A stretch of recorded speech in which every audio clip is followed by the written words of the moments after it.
Bonsoir à vous tous, Erev Tov, Israël. Merci infiniment à David pour l'invitation et un grand merci, Toda Rabba, à vous toutes et à vous tous pour votre participation de ce soir et bienvenue à notre étude de ce soir. Merci infiniment. Alors, j'aimerais aussi que ce cours soit dédié, comme j'en ai l'habitude maintenant depuis 5 mois, et à la mémoire des victimes du 7 octobre, dont nous reparlerons tout à l'heure dans notre cours. Et bien évidemment, nous serons aussi en prière pour les blessés et la libération des otages, qu'ils soient israéliens ou étrangers. Voilà. Et comme vous le savez, il y a à l'heure actuelle des pourparlers extrêmement difficiles et pour arriver à une solution. Voilà. Nous espérons que cette solution sera la plus rapide possible. Titre de notre étude de ce soir, Amalek, l'ennemi de tous les temps. Alors, si vous regardez bien évidemment la date, nous sommes le 10 Adar, le deuxième mois du mois de Adar. Comme vous le savez, cette année est une année embolismique, c'est-à-dire une année qui possède 13 mois et non pas 12 mois. Voilà, donc là maintenant dans 4 jours, en fait, dans 4 jours, et nous allons arriver à la fête de Purim. Et ce jeudi qui va venir, le jeudi, c'est-à-dire on est mardi, donc après-demain, et nous ferons le jeûne d'Esther, Ta'anit Esther, hein, et Motsei Shabbat, à la sortie de Shabbat, nous commencerons à fêter la fête de Purim. La fête de Purim, au cours de laquelle nous lisons la Megillat Esther, le rouleau d'Esther. D'où le titre de ce soir, Amalek, l'ennemi de tous les temps. Nous allons voir ce soir et comment Amalek a tout le temps et en tout lieu poursuivi Israël. Et nous ferons évidemment, et nous évoquerons bien évidemment le 7 octobre. Si vous avez des questions à la fin de notre étude, avec grand plaisir, j'aurai plaisir à y répondre. Pour ceux qui le veulent, j'ai pour habitude toujours de bénir notre étude. Si vous le voulez, vous le pouvez. Pour ceux qui savent lire l'hébreu, vous avez juste à, vous voyez, vous avez la phonétique ici. Si vous le voulez, voilà, j'ai pour habitude, donc, nous avons toujours pour habitude avec nos amis étudiants de bénir notre étude. Baruch, Atta, Adonai, Elohenu, Melech Haolam, Asher, par tes commandements, et nous a ordonné l'étude des paroles de la Torah. Amen, ve Amen. Je me permets de revenir un tout petit peu, voilà. Je reviens ici au titre, c'est important. Voilà, donc je reviens pour que vous puissiez voilà, comprendre. Voilà. Je suis désolé, je m'en excuse. Voilà. Donc le titre de ce soir, le titre de notre cours de ce soir, c'est Amalek, l'ennemi de tous les temps. Voilà. Nous verrons comment Amalek a toujours poursuivi en tout temps et en tout lieu Israël. Voilà, jusqu'au 7 octobre dernier, et date sur laquelle nous reviendrons dans quelques minutes. Voilà. Je ne reviendrai pas sur la bénédiction de ce soir que nous avons faite. Donc, deux questions vont nous préoccuper ce soir. Qui est Amalek et en quoi est-il l'ennemi principal d'Israël? C'est ce que nous venons de voir, l'ennemi de tous les temps. Et donc, en répondant à cette question, eh bien, nous comprendrons, je le pense, un tout petit peu ce qui s'est passé le 7 octobre. Parce que comprendre totalement, c'est impossible. Ce sont des événements qui nous dépassent de très, très loin. Mais nous sommes bien évidemment invités à tenter de comprendre un petit peu ce phénomène qui s'appelle, phénomène historique, qui s'appelle Amalek. Là, vous voyez une et très belle Megillah d'Esther, très très beau rouleau d'Esther. Nous commencerons ce soir par, bien évidemment, par Esther, le livre d'Esther. Je vais lire le verset en hébreu, le traduire et le commenter. Venishloach Sfarim Beyad Aratzim, El Kol Medinot Amelech, להשמיד, להרוג ולעבד את כל היהודים, מנער ועד זקן, טף ונשים, ביום אחד. ב13 לחודש 12 וחודש אדר, ושללם לבוז. Et les lettres furent envoyées par les courriers dans toutes les provinces du roi pour qu'on détruisît, qu'on tuât et qu'on fit périr tous les Judéens, jeunes et vieux, petits enfants et femmes, en un seul jour, le 13e du 12e mois, qui est le mois d'Adar, et pour que leurs biens fussent livrés au pillage. Esther 3.13. Okay. Alors, ce soir, bien évidemment, nous ne verrons pas toute la Megillah. Et ce qui m'intéressait dans ce verset, ce sont ces trois verbes. Il me semble extrêmement importants, fondamentaux pour comprendre la suite de notre étude de ce soir. Trois verbes. Ce qui est rare. Trois verbes vraiment qui se succèdent. Les Hashmid, la Harog ou les Abed. La Hashmid qui veut dire détruire, mais détruire totalement. Absolument. La Harog, c'est tuer. Et la Abed, ça veut dire perdre, faire perdre, périr. Ici, perdre ou périr. D'accord? Bien évidemment, nous l'aurons compris, redondance, c'est une tautologie poussée à son extrême qui nous renvoie à cette idée de destruction totale. Et regardez bien le texte, au cas où on n'aurait pas compris, le texte nous précise et kol ha-Yehudim. Vous voyez le kol, tous, sans aucune exception. On ne cherche pas à savoir qui est religieux, qui ne l'est pas, d'accord? Et en fait, il est question ici d'une destruction totale de tous les juifs. Et regardez bien, qu'ils soient jeunes ou vieux, qu'ils soient enfants ou qu'ils soient femmes. Je précise un point sur le plan du substantif ici. Vous voyez le mot Yehudim, vous verrez généralement traduit par juif, tous les juifs. Je ne suis pas d'accord avec cette traduction. Yehudim veut dire judéen. Du mot Yehuda, Yehuda, la province de Juda. Yehuda, et je vous rappelle que Mordechai, l'oncle d'Esther, est d'origine de Juda. Son origine remonte à Juda, à Yehuda, la province de Juda. Et donc, il a été déporté, voilà. Et finalement, l'histoire qui est évoquée dans le rouleau d'Esther, c'est une histoire qui se passe au temps des Perses. Et Cyrus, le grand, le grand roi Cyrus, euh, conduira à la perte de Babylone. Babylone, c'est Nabucodonosor. Voilà. Voilà. Et donc là, bien évidemment, nous sommes au temps d'Assuérus, d'accord? Bien avant Cyrus, au temps d'Assuérus, ici, et de quoi est-il question? Il est question d'une destruction totale de tous les Judéens. Vous le voyez là. Alors, cette idée-là, cette idée de destruction totale, elle n'est pas nouvelle. Vous le voyez bien, regardez bien. Si je vous montre cette image, la conférence de Vence. Je me permets, là. On peut ouvrir les micros. Si vous avez une idée, de quoi s'agit-il? Que s'est-il passé le 20 janvier 1942 à la conférence de Vence? Qui aurait une idée? Je me permets, Je pense que ça a été la décision de la solution finale. totalement. La voici. Merci beaucoup à Franck. Tout à fait. D'accord? Hitler, en secret, réunit ses généraux, une partie de ses généraux, et en secret, il va initier ce qu'on appellera la solution finale. Et c'est quoi la solution finale? Si on veut comprendre, il nous suffit de remonter dans le temps, dans le livre d'Esther. Les Hashmid, la Harog, ou les Abed et Kol Yehudim.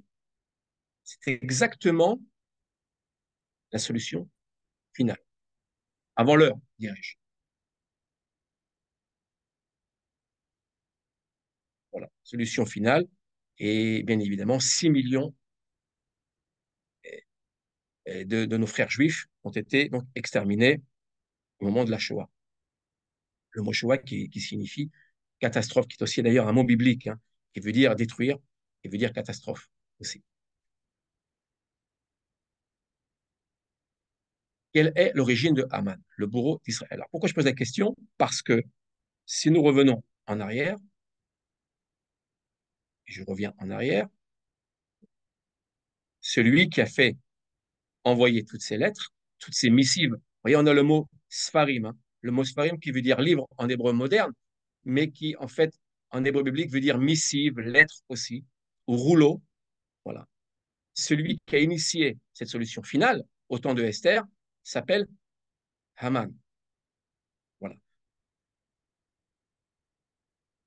Donc, je pose la question. Quelle est l'origine? Le Haman, le bourreau d'Israël, celui qui voudra donc détruire totalement et Israël.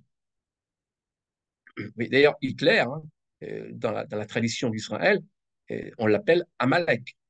Il fait partie de ce qu'on appellera la racine de l'Amalek. Nous y reviendrons dans un instant. Donc, question. Quelle est l'origine de Haman, le bourreau d'Israël? Haman, regardez bien. Haman, on l'appelle Haman, son nom complet est le suivant. C'est Haman ben Hamedata à Agagi. À savoir donc Haman, fils de Hamedata, la Gagite. Alors, ce dernier terme, là, vous le voyez, Agagite, est extrêmement important. Retenez-le bien, car nous le retrouverons dans 1 Samuel 15, 9. Il faut savoir que les textes sont reliés. C'est ce qu'on appelle la cohérence biblique. Quand vous avez étudié un texte, et avec des noms, retenez bien les noms. C'est pas toujours facile, j'en conviens, mais ça permet de mieux s'y retrouver. Donc, regardez bien là. On est dans le livre de Esther, 3.1, pour mieux comprendre et l'histoire de Haman, et même l'histoire que nous lirons tout à l'heure dans le livre de Samuel, il nous faut connaître évidemment le passage de Esther 3.1. Haman ben Hamadeta à Agagi.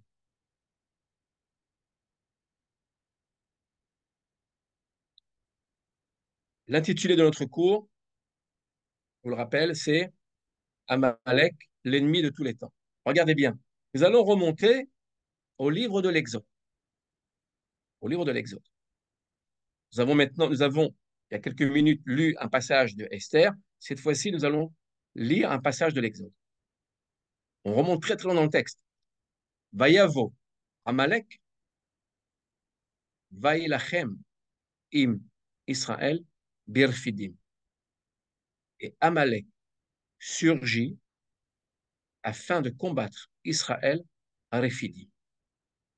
Exode 17, 8. Pour comprendre ce passage, pour le remettre dans son contexte, rappelez-vous, nous sortons d'Égypte et de manière subite apparaît Amalek. C'est un peuple qui apparaît de manière brutale, de manière soudaine. Et que se passe-t-il? Rappelons-le, lorsque Moïse lève les mains grâce à Ho et à Aaron, son frère, que se passe-t-il? Josué, rappelez-vous de Josué, celui-là même qui sera le successeur de Moïse, Josué est au combat contre Amalek, contre Amalek. Et Josué l'emporte sur le champ de bataille. D'accord? Donc, et lorsque Moïse lève les mains, Josué l'emporte contre Amalek. Et vous voyez déjà, regardez bien, déjà, dans le livre de l'Exode, Amalek est déjà présent. C'est vraiment, on va le voir, un peuple qui est présent partout, en fait, et qui tout le temps va batailler contre, contre Israël. Et on est à peine sorti d'Égypte que voilà Amalek qui apparaît.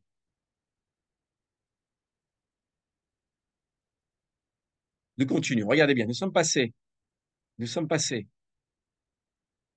livre de l'Exode chapitre 17.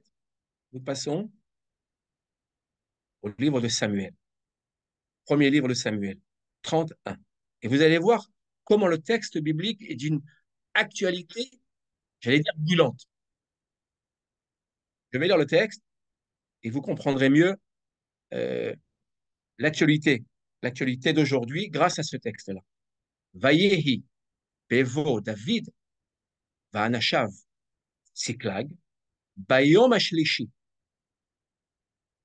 Va, Amaleki, Pachetu, El Negev, Ve'el Siklag, Vayaku et Siklag, Vaisrefu, Ota, Baesh.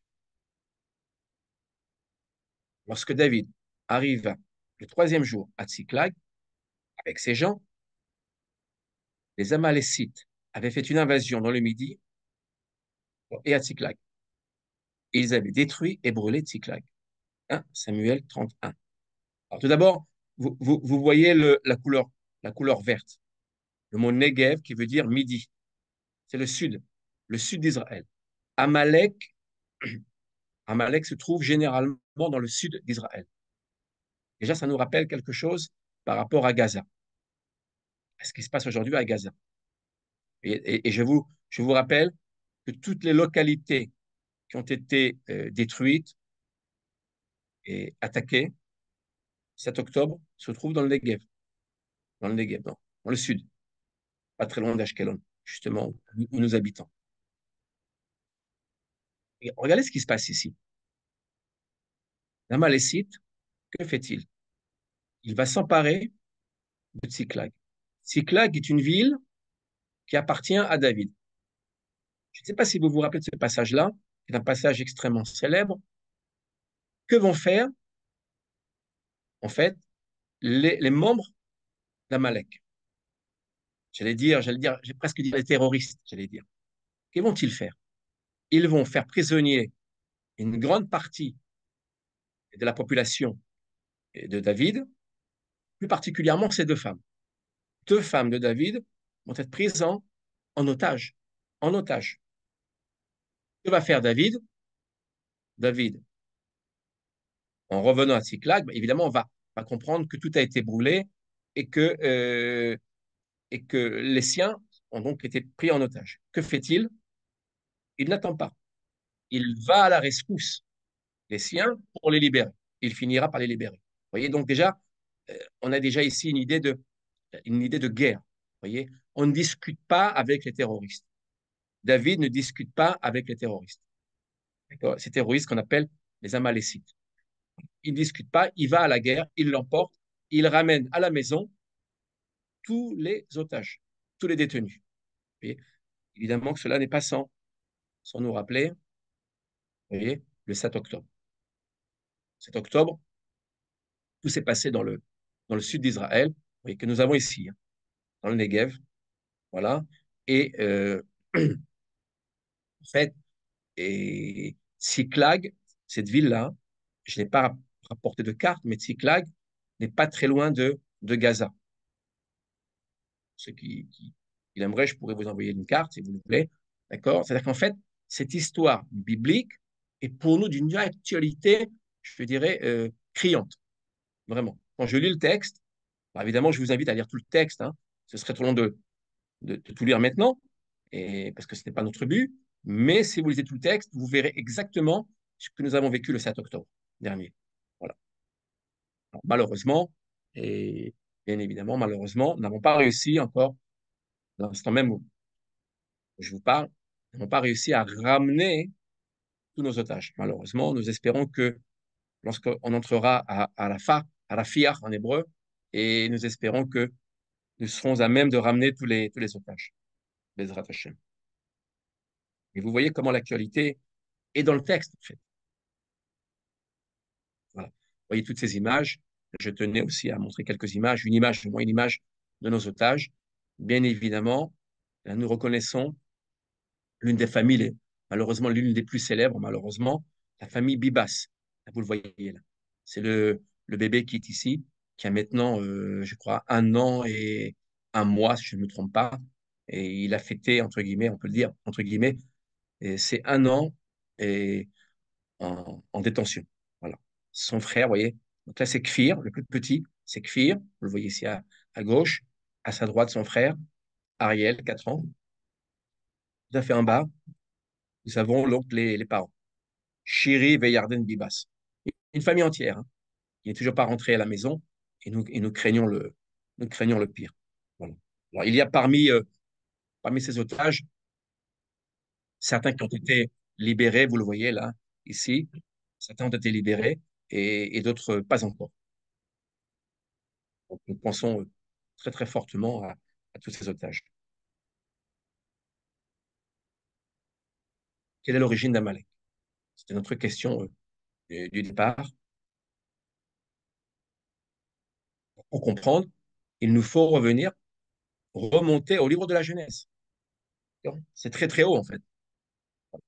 On va lire le verset, je vais lire le verset, et puis nous allons l'expliquer. Vetimna haïta pilegesh le'Eliphaz ben Esav vateled le'Eliphaz et Amalek el bene Ada eshet Esav. Et Timna était la concubine d'Eliphaz ben Esav. Esav, c'est Ésaü, le frère de Jacob, de Yaakov. Elle enfante pour Eliphaz Amalek. Voici les fils d'Ada, femme d'Esav. Genèse 36. Vous remarquerez que je mets le rouge. Quand je mets du rouge, vous l'avez remarqué, c'est jamais très bon, en fait. D'accord. Et le rouge, c'est le sang, c'est la violence, c'est la guerre, et c'est le terrorisme. Et Amalek. Donc, qui est Amalek? Là, on a de manière explicite, noir sur blanc, l'origine d'Amalek. Amalek. Qui est-il donc, Amalek?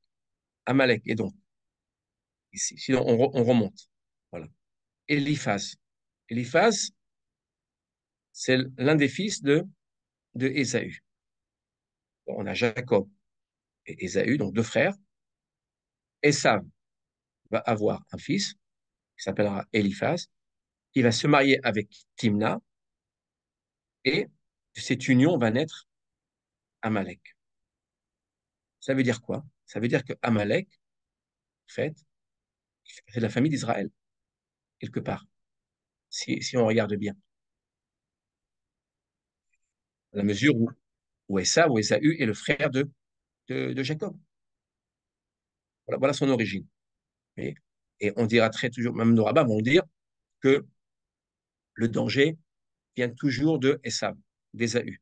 Ésaü, c'est le frère qui n'a pas accepté, en fait, et d'avoir été, comment dire, mis de côté d'une certaine manière.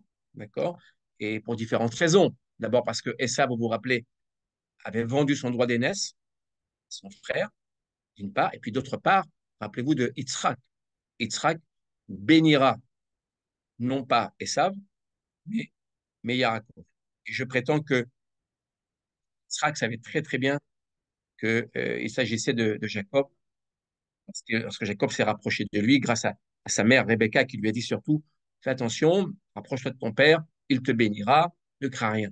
D'accord. Moi, je pense, pour différentes raisons, qui seraient trop longues d'expliquer, que Yitzhak savait très très bien qu'il ne s'agissait pas de Esav, mais de Jacob. Et puis, autre référence, regardez bien, nous étions à Genèse 36, 12, un tout petit peu plus loin, 36, 16, on a un élément d'information extrêmement important. Alouf Korach, Alouf Gaatam, Alouf Amalek, Elle Aloufé Eliphaz, Be'eretz Edom, Ele Bene Ada. Le chef Korach, le chef Gaatam, le chef Amalek, ce sont là les chefs issus d'Eliphaz dans le pays d'Édom, ce sont les fils d'Ada. Genèse 36, 16. Vous voyez là, on a deux fois la couleur rouge ici, Amalek et Édom. Quand on parlera dans la Bible, et chez les prophètes, particulièrement le prophète Ovadia, qui ne compte qu'un seul chapitre, Lorsqu'on parle de Édom, on parle de Amalek. D'ailleurs, le mot Édom veut dire rouge.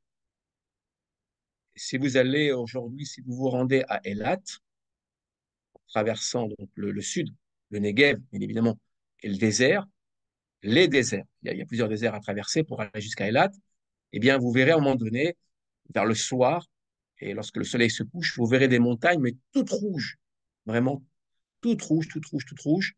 Alors, ce qu'on appelle les montagnes de Édom, Hare Édom, et une grande partie se trouve en Jordanie aujourd'hui, à Petra. Donc Édom. Donc, dès qu'on parle de Édom, on parle d'Amalek. Et Édom, c'est vraiment l'ennemi numéro un d'Israël, comme nous allons le voir dans les références que je vous ai rapportées. Voilà la référence. Ça, c'est une référence, à mon avis, une des références fondamentales à retenir, qui apparaît dans le livre des Nombres 24-20. Vayar et Amalek, Vaïssa, Meshalo, Vayomar, Reshit Gohim Amalek, Vaharito, Ade Oved. Et Bilham vit Amalek, il prononça son oracle et dit, Amalek est la première des nations, mais un jour, il sera détruit. Non 24-20. Alors, vous vous rappelez, pour celles et ceux qui connaissent le texte biblique, Bilham. Bilham apparaît dans le livre des Noms. Bilham est considéré comme on va dire, un faux prophète et un visionnaire qui aurait une relation avec l'Éternel et qui aurait donc cette faculté, cette aptitude à voir le futur. Alors, que dit-il? Il dit, certes, alors même où il parle, je vois que Amalek est la première des nations, et nous verrons quel est le sens de cette expression. Faites bien attention au mot en hébreu, Réchit. Vous voyez, Réchit, on y retrouve le mot Roche, la tête, comme Bereshit, le premier mot de la Torah. Réchit. Ici. On pourrait même traduire par prémisse. Première des nations. Et, mais que dit-il? Regardez bien, mais un jour, il sera détruit. Alors, ce qu'il faut savoir, c'est que pour comprendre cette parole, il faut se reporter au prophète Ovadia. Le prophète Ovadia, on apprend à la fin du texte que Amalek sera brûlé. Il viendra un temps dans l'histoire humaine et, au cours duquel Amalek sera totalement détruit. Alors, lorsqu'on parle d'Amalek, on ne parle pas vraiment d'Amalek, on parle de Édom. Je vous le rappelle, dans le livre de Ovadia, on parle de Édom. Voilà, c'est très important, mais Édom, c'est Amalek. Voilà. Donc, regardez bien. Donc, il y a présent et futur chez Bilham. Bilham voit, je vous rappelle que Bilham, en fait, devait maudire Israël. Et au lieu de le maudire, au lieu de nous maudire, que fait-il? Ben, il va d'une part nous bénir et d'autre part, il va délivrer un message extrêmement positif sur Israël. Il va nous apprendre qu'Israël finira par vaincre ses ennemis. Et l'un de ses ennemis, l'ennemi numéro un, dirais-je, c'est Amalek. Alors, pour mieux comprendre ce passage, je vous invite à lire ce que dit Rashi, le grand commentateur du Moyen Âge, Rashi, Rabbi Shlomo Yitzhaki. Que dit-il? Reshit Goim Amalek. Il reprend ce bout de verset et il l'explique. Rukidem et kulam leilachem. Israël, vechen tirgem onkelos. Veharito leheaved beyadam. שנאמר, דברים כ"ה י"ט, תמחה את זכר עמלק. Nous traduisons. Première des nations. Ça veut dire quoi? Amalek. Selon Rashi, cela veut dire qu'Amalek a été le premier à faire la guerre à Israël. Nous l'avons vu, rappelez-vous. Quand? Dans le livre de l'Exode. Vous vous rappelez?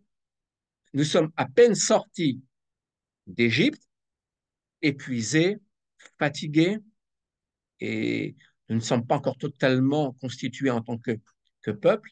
Ça prendra du temps. Nous sommes encore les fils d'Israël. Nous ne sommes pas encore la communauté d'Israël totalement cimentée. Nous en sommes encore très très loin en fait. Donc, évidemment qu'Amalek en profite. Donc, il a donc été le premier à faire la guerre à Israël, ainsi que le rend le Tirgum Onkelos. Et Onkelos était un païen qui s'était converti au judaïsme. C'est l'un des plus grands commentateurs et auquel fait ici allusion Rashi. Rashi fait souvent allusion à Onkelos. Alors Onkelos, son commentaire, son Targum. Le mot Targum veut dire et traduction et commentaire. Voilà. Onkelos, quand il traduit le texte de l'hébreu en araméen, je rappelle qu'à l'époque d'Onkelos, et beaucoup de gens ne comprenaient pas le texte biblique. Il fallait qu'il y ait une traduction et un commentaire. C'est ce que faisait Onkelos. Et que dit-il? Et à sa fin, voilà, et sa fin sera d'être anéanti par lui. Comme il est écrit, regardez bien, tu effaceras le souvenir de Amalek. Deutéronome 25, 19. Vous le verrez tout à l'heure, nous finirons par ce verset, qui est aussi un verset fondamental. Et tu effaceras le souvenir d'Amalek, c'est ce qui se passera. Si vous prenez le livre de Ovadia, qui est très court, hein, il y a très très peu de versets, un seul chapitre, Amalek finira par disparaître. Ça prendra beaucoup, beaucoup de temps, mais Amalek disparaît. Alors, lorsqu'on parle d'Amalek aujourd'hui, attention, on ne parle pas d'Amalek biologique, d'accord. On parle de la racine d'Amalek sur le plan civilisationnel, culturel, culturel, si vous le voulez. Et bien évidemment que si l'on parle d'Hitler, du Troisième Reich, Hitler n'a aucun rapport sur le plan biologique avec l'Amalek biblique. Mais on parle de la racine du mal. Amalek, c'est le mal dans tout ce qu'il a de plus absolu, comme nous l'avons malheureusement subi le 7 octobre avec le Hamas et le djihad.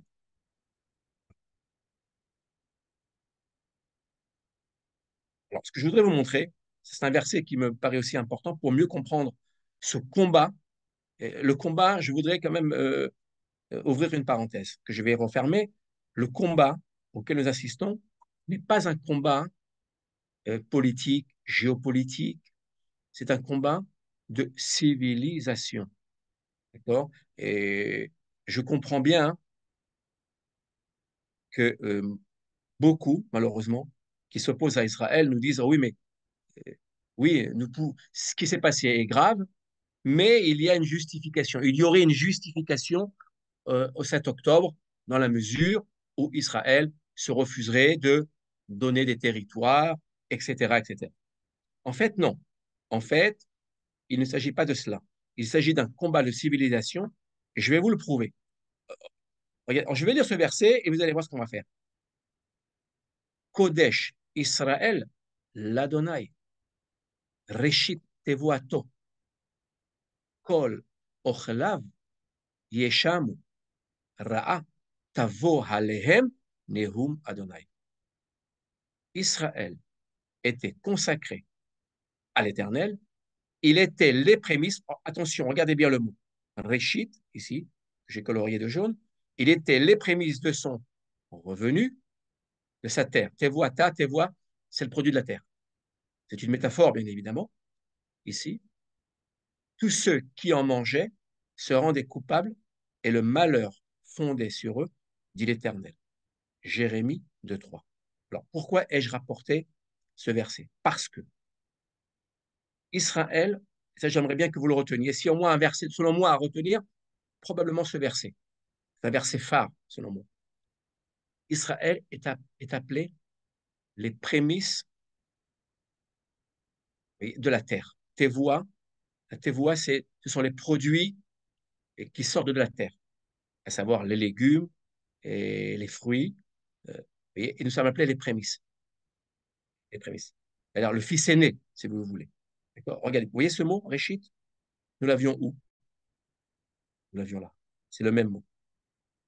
Nous avons donc au sommet une guerre, vous voyez, une guerre de civilisation entre Amalek, qui prône le culte de la mort, de la guerre, de la mort, de la destruction, de la couleur rouge, vous le voyez.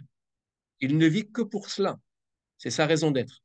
Et en face, juste en face, nous avons le peuple d'Israël, qui s'appelle lui aussi Éréchit. Regardez bien, on a la même définition. D'accord? Dans un cas, c'est négatif, péjoratif. Dans notre cas, c'est positif ici. Vous voyez?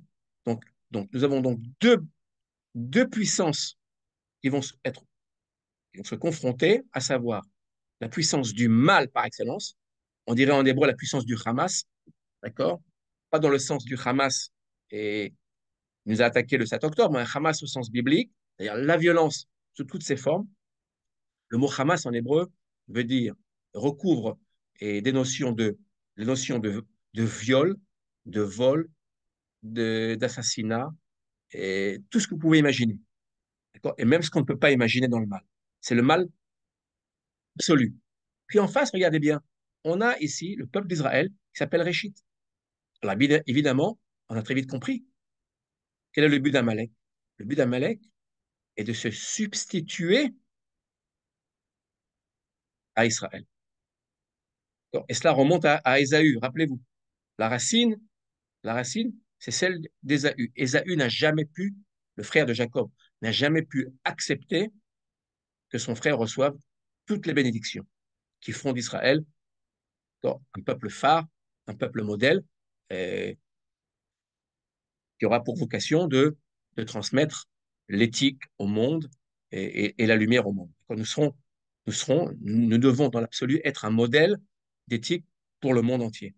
Amalek n'est pas prêt à l'accepter. Amalek veut remplacer Israël et en assassinant Israël, bien évidemment, Amalek fera disparaître la parole du Seigneur, la parole de l'Éternel. Parce que Israël, nous sommes les témoins. Je reviens à cette notion de témoin. Nous avions un petit peu abordé tout à l'heure avant le cours. Euh, dès lors que on, on, on, dès lors que Israël n'existe plus comme témoin, témoin de la parole de l'Éternel, l'Éternel, bien évidemment, ne sera plus représenté sur terre. C'est donc un combat de civilisation, rien à voir avec un combat de territoire, et rien ne peut justifier, évidemment, ce terrorisme que certains, malheureusement, tentent de justifier. Oui, mais, ça, je ne sais pas si vous avez entendu, très souvent on leur dit oui, c'est vrai, il y a eu un massacre, mais il y aurait peut-être une justification.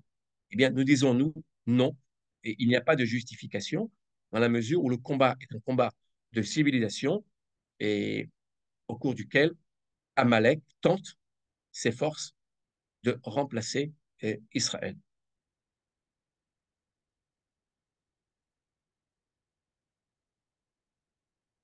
Le livre des juges, et nous traversons Amalek, l'ennemi de tous les temps. Vaïesoph, Elav, et Bene Amon, va Amalek, Vaïelech, Vaïach, et Israël, Vaïreshu, et Ir, Atemarim. Et Eglon réunit à lui les fils d'Amon et les Amalécites. Et il se mit en marche et il bâtit Israël et ils s'emparèrent de la ville des palmiers. Et le palmier, c'est Jéricho. Bon, on juge 3:13, Jéricho. Vous voyez, regardez, encore une fois. Et euh, Israël essaie de s'installer tranquillement. Que se passe-t-il?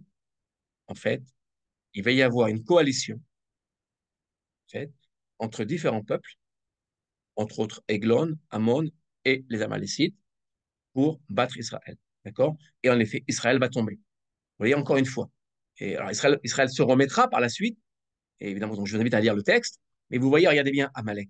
On l'a vu apparaître dans le livre de la Genèse, de l'Exode, et on le voit réapparaître dans le livre des Juges. Amalek, cette racine d'Amalek, on a le plus grand mal à l'extraire et à la détruire.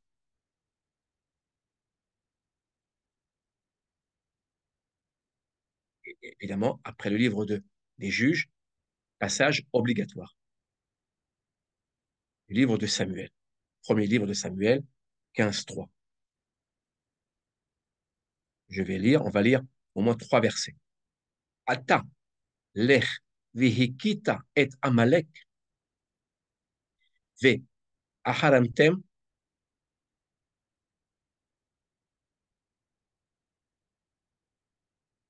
J'ai un petit problème.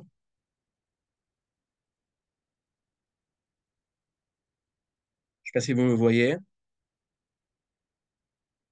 David. Oui, oui, on te voit. Oui, j'ai un petit problème technique, je m'en excuse, attendez.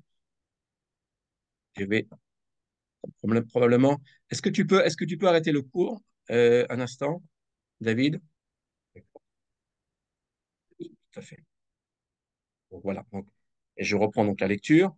Vayesof Elav et Bene Amon, va Amalek. Vayelech, Vayach et Israël, Vayereshu et Ir et Marim.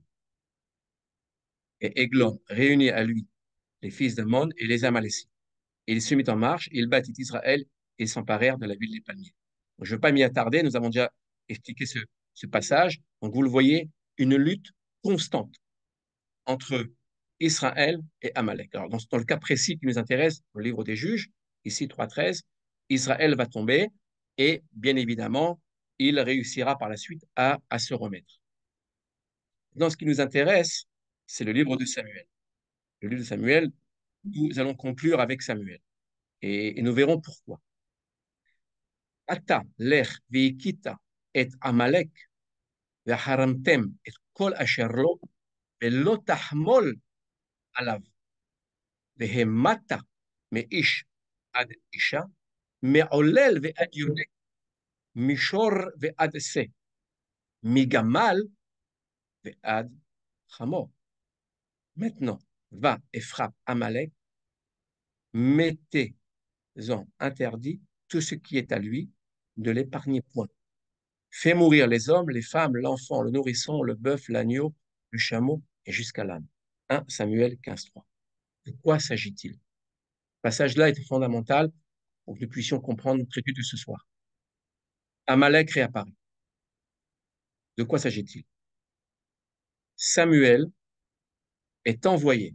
Samuel est, est- est donc la parole de l'Éternel, le prophète, il est juge et prophète, est envoyé par l'Éternel chez Shaoul, Saül. Et qu'est-ce qu'il lui dit? Il lui dit, toi, Saül, ta vocation est de frapper Amalek. Quand on voit frapper en hébreu, vous voyez le verbe ikita, ça veut dire tuer. Rappelez-vous, lorsque Moïse frappe l'Égyptien dans le livre de l'Exode, ça veut dire tuer.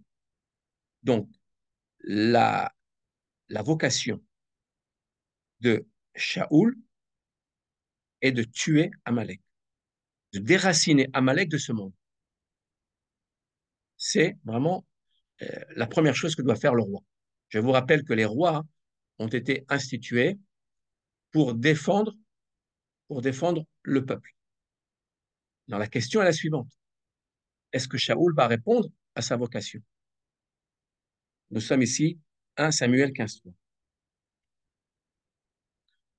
J'ai fait un léger saut. Nous sommes maintenant 1 Samuel 15.9. Et regardez bien ce qui est écrit.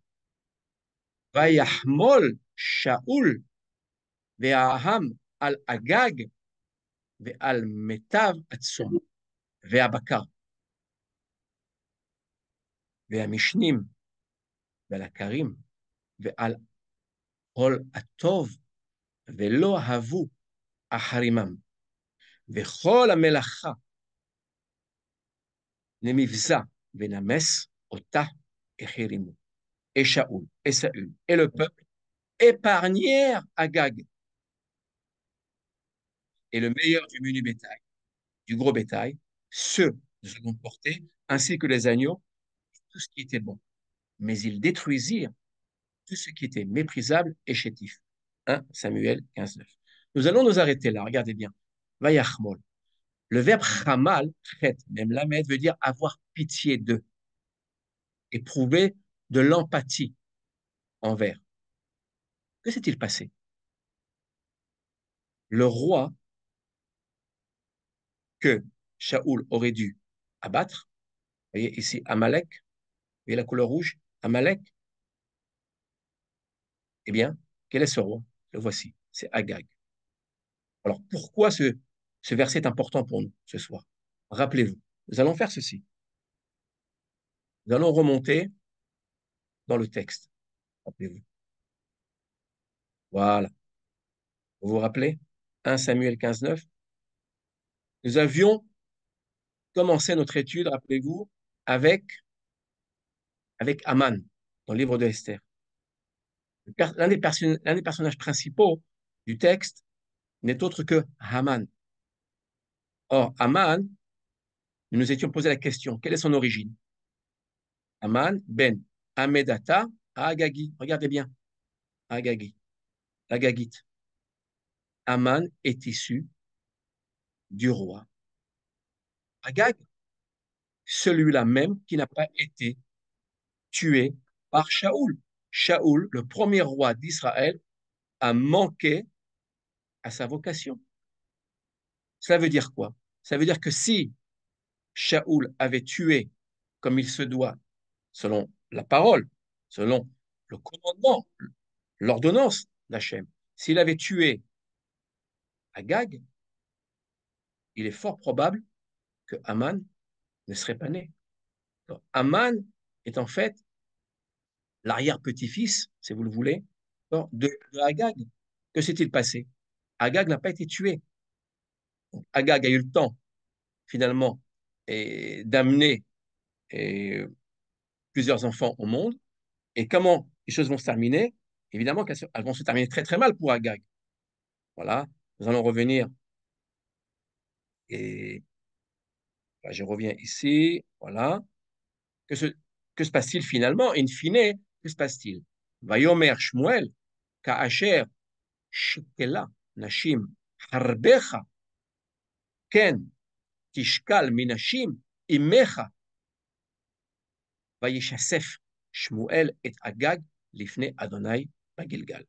Et Shmuel dit, comme ton glaive a privé de mari les femmes, il parle à Agag. Dans la mesure où Shaoul a manqué à sa vocation, c'est une très grave faute, d'ailleurs qui lui coûtera très très cher, puisqu'il perdra la couronne pour cette raison. Pas que pour cette raison, mais on va dire en très grande partie pour cette raison. Que se passe-t-il? Shemuel reprend les rênes, si je puis dire. Il dit maintenant, c'est moi qui vais m'occuper de Agag. Et donc, voilà ce que dit Shmuel. Il dit, comme ton glaive a privé de mari les femmes, ainsi sera privé de toi ta mère parmi les femmes. Et Shmuel mit Agag en pièces devant l'Éternel à Gilgal. 1 Samuel 15, 33. Mais quel est le problème? Entre le moment où Shaoul a eu pitié de Agag et le moment où Shmuel a tué Agag, il y a eu un laps de temps qui a permis à Agag de se reproduire, si vous le voulez. Et donc, et Aman justement, est issu de Agag parce que Shaoul n'a pas écouté la parole, n'a pas obéi à la parole de l'Éternel.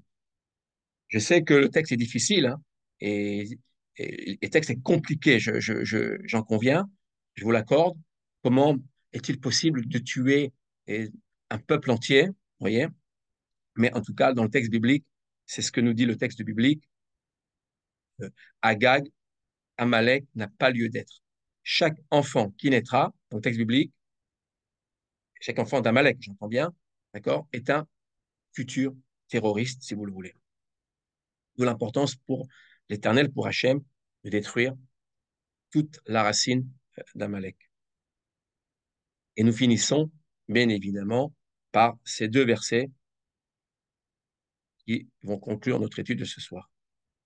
Zachor et Asher, asa lecha Amalek, baderech, betzetechem mimitzraim, והיה בהניח אדוני אלוהיך לך מכל אויביך מסביב בארץ, אשר אדוני אלוהיך ייתן לך נחלה לרשתה, תמחה את זכר עמלק מתחת השמיים לא תשכח.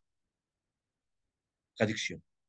Tu dois te souvenir de ce que t'a fait Amalek en chemin lors de votre sortie d'Égypte. Vous vous rappelez, là, il n'y a pas de difficulté à comprendre, l'Exode, chapitre 17, vous vous rappelez. À peine sorti, Amalek fait son apparition de manière soudaine et nous attaque. Pourquoi? Pour rien. D'accord? Et en fait, il ne cherche qu'à nous détruire. Vraiment. Destruction gratuite. Destruction totale.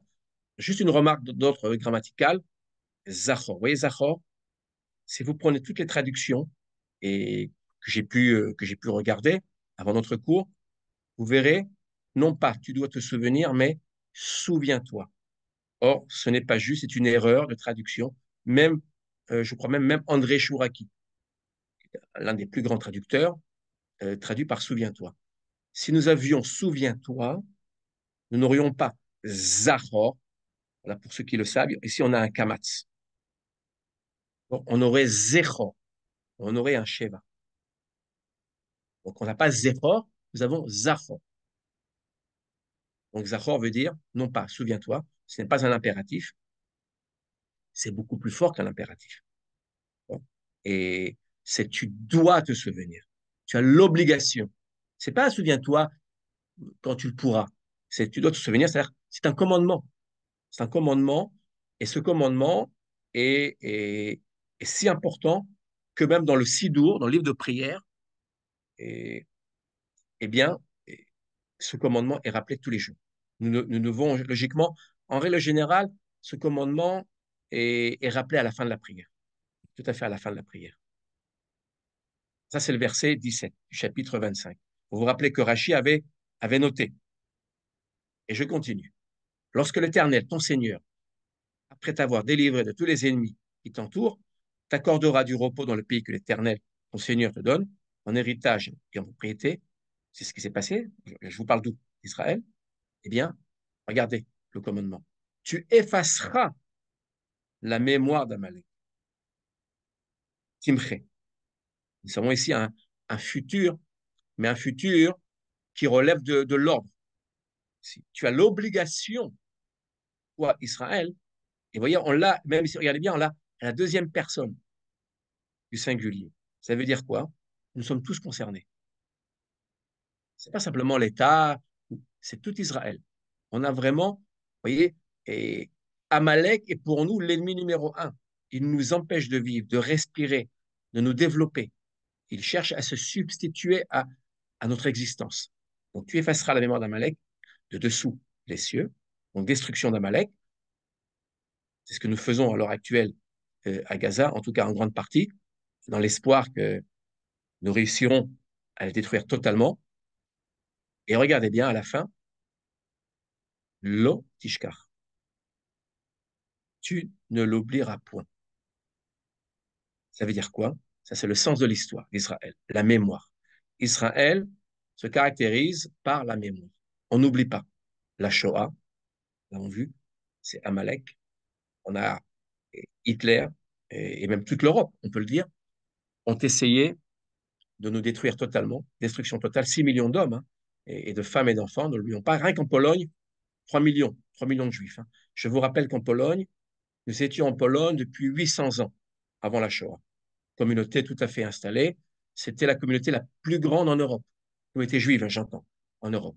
800 ans, et tout d'un coup, tout s'est brisé, tout s'est cassé, et c'est comme si rien n'était. Je ne sais pas si vous imaginez, 800 ans de présence juive en Pologne. 800 ans, presque 1000 ans même. Certains diront même 1000 ans. C'est énorme. Et c'est énorme. C'est la racine d'Amalek. Et aujourd'hui même, alors même où je vous parle, nous sommes en conflit avec Amalek.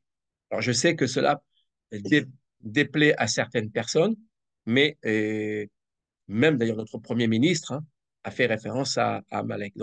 Vraiment dans les premiers jours de la guerre, et le Premier ministre Benjamin Netanyahou a fait référence à Amalek, parce que Amalek ne nous abandonne pas. Il cherche par tous les moyens, et que ce soit sur le comment dire, à Gaza, que ce soit dans les localités juives, à nous détruire physiquement, mais pas que, même par les médias, par les fausses informations, etc., etc. D'accord? On a donc, je le répète, je tiens à me répéter, mais je le répète, nous avons donc deux grandes oppositions. Celle qui, est, qui rend un culte à la mort, puis Israël qui rend un culte à la vie. D'où l'importance de se souvenir. Iskor, oui, Iskor, il se souviendra et nous avons l'obligation de nous souvenir de ce qui s'est passé pour ne pas que les choses se reproduisent. C'est la raison pour laquelle nous avons le devoir aujourd'hui de nous battre jusqu'au bout. Voilà. Quels que soient les avis des nations, même de ceux qui se disent amis d'Israël et qui croient faire notre bien, eh bien, nous avons une mémoire très longue. D'accord. Les nations ont la mémoire courte. Nous avons une mémoire très, très longue. Et donc, Amalek, vous l'avez vu, l'ennemi de tous les temps, en espérant que, en tout cas, dans le cas du Hamas, nous arrivions à les détruire totalement. Si vous le voulez, nous concluons par notre bénédiction. Comme nous avons commencé, nous finissons. Baruch ata Adonai, amevarech et amo Israël, bashalom. Amen. Béni sois-tu, Adonai, celui qui bénit son peuple Israël par la paix. Amen. Et toujours, on a toujours le mot paix hein, et dans la bouche, vous le voyez. Voilà. Et nous ne cherchons que la paix. Merci beaucoup à vous toutes et à vous tous et au plaisir de vous retrouver. J'espère aussi dans de meilleures conditions.